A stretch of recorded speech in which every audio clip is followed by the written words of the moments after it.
Hi, beautiful people. I hope you're having a wonderful evening or a wonderful day whenever you're watching this. It's taken me a while to make this video tonight. I apologize for how long I'm taking to post my videos.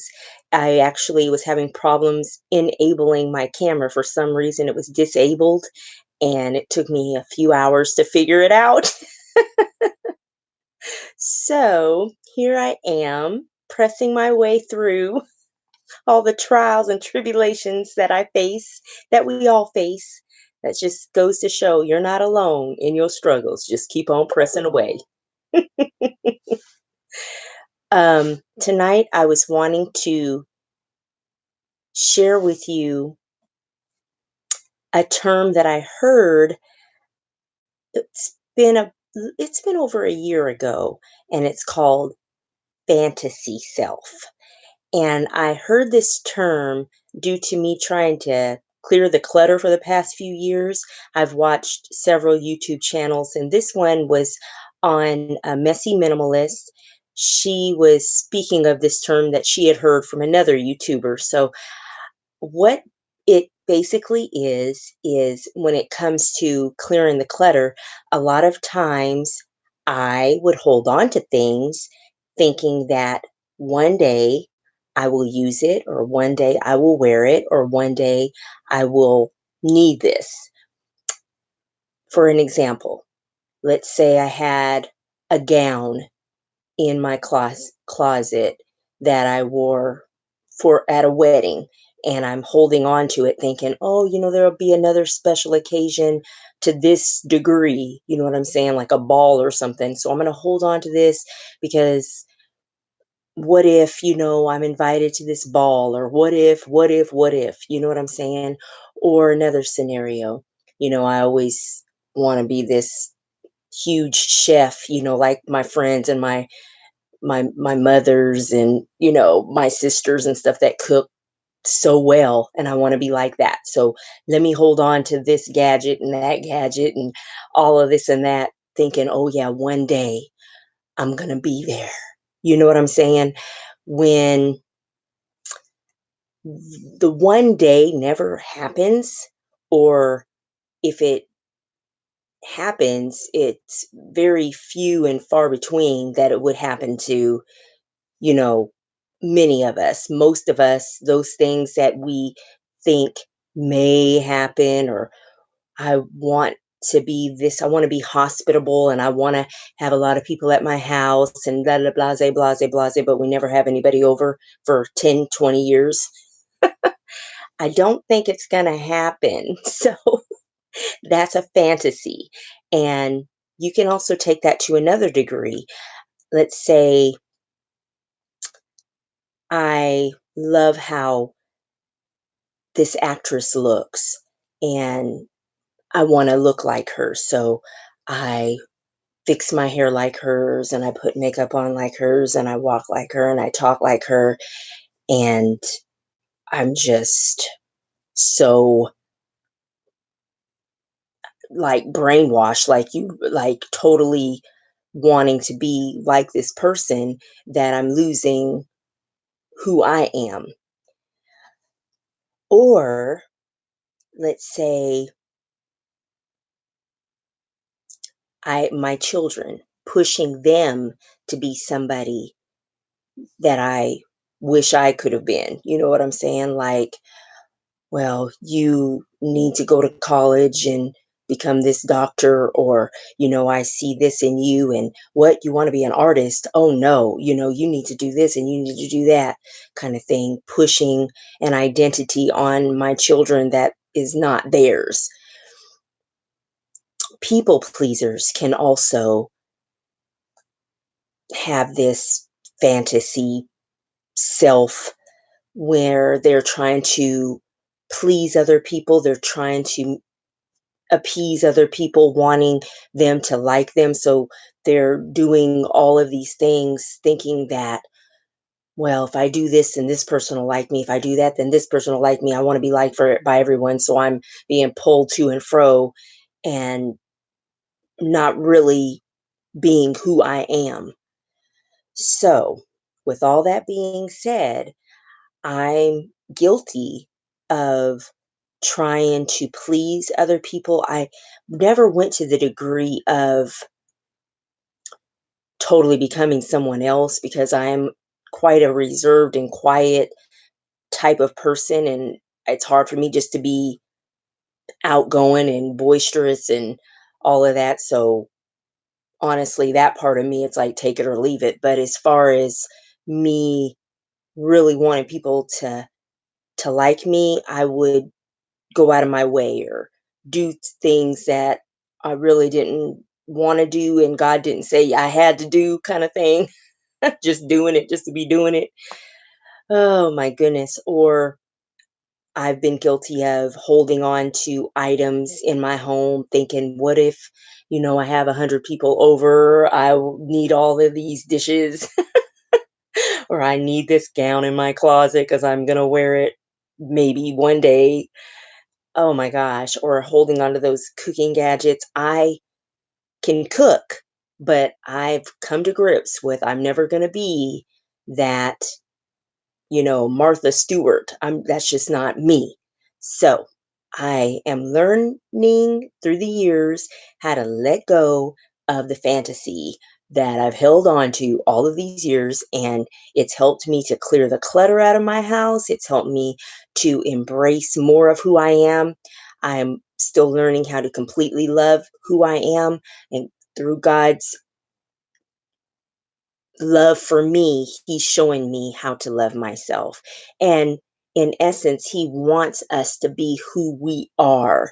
And if we don't know who we are because we've been pulled to and fro and trying to be like Sue Ann and Susie Q and everybody else, then we can know who we are as we ask God, why am I here? Who am I? Why did you create me? Kind of thing. He will reveal that to you. Okay. He will show you who you are in Him and how much you matter to Him.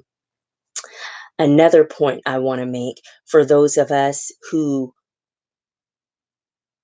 want to look like someone else or be like someone else, if we are not who we are, if we're not who God called us to be, and if we're not ourselves, then we're going to attract the wrong mate, the wrong person into our lives because that person's looking for who we're portraying to be, and that's not really who we are.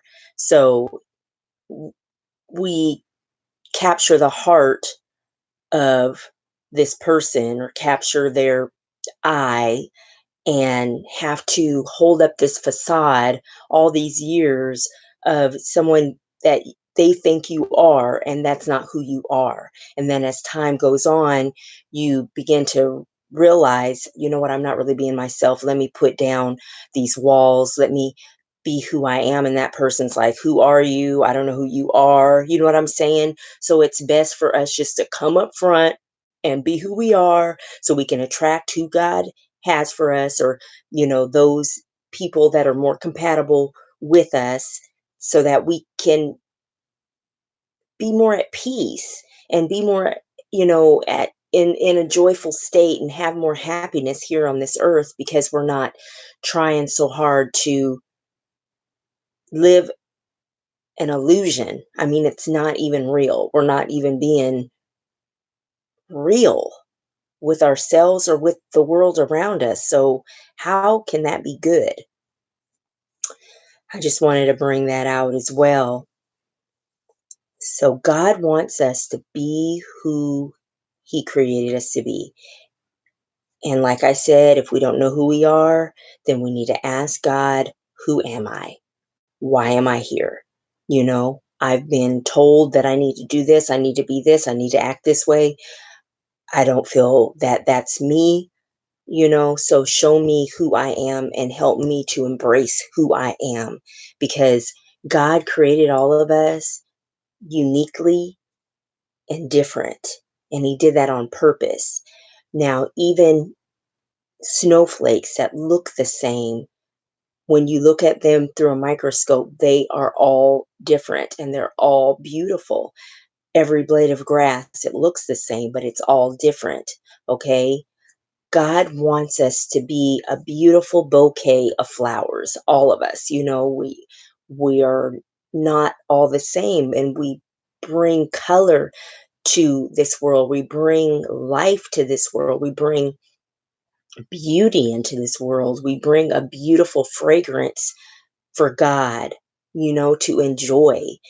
He wants us to be a beautiful symphony, with different instruments that, play together in harmony. Yes, a flute sounds beautiful alone. Yes, a trumpet sounds beautiful alone. But if you put those beautiful instruments together, what beautiful music we can make, if we are all flutes, if we're all trying to be a trombone, if we're all trying to be a saxophone, okay, that's nice for a certain setting for a certain amount of time, but then it gets boring.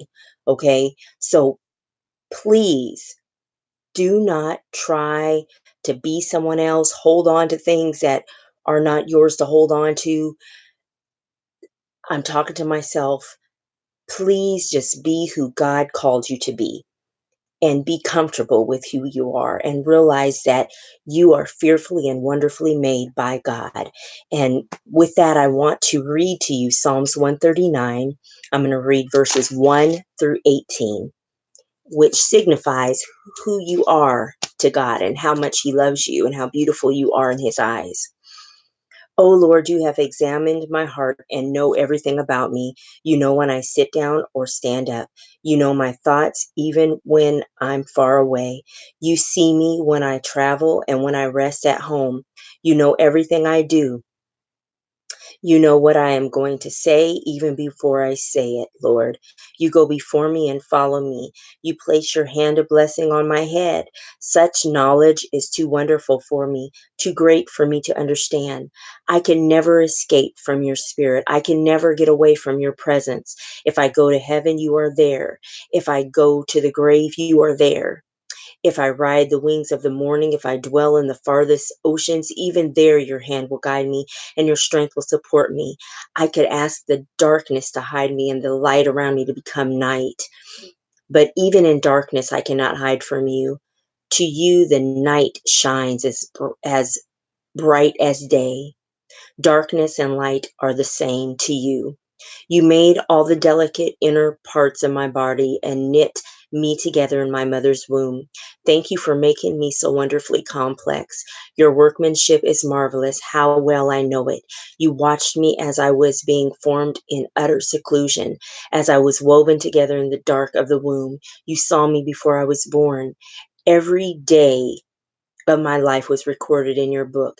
Every moment was laid out before a single day had passed. How precious are your thoughts about me, O God.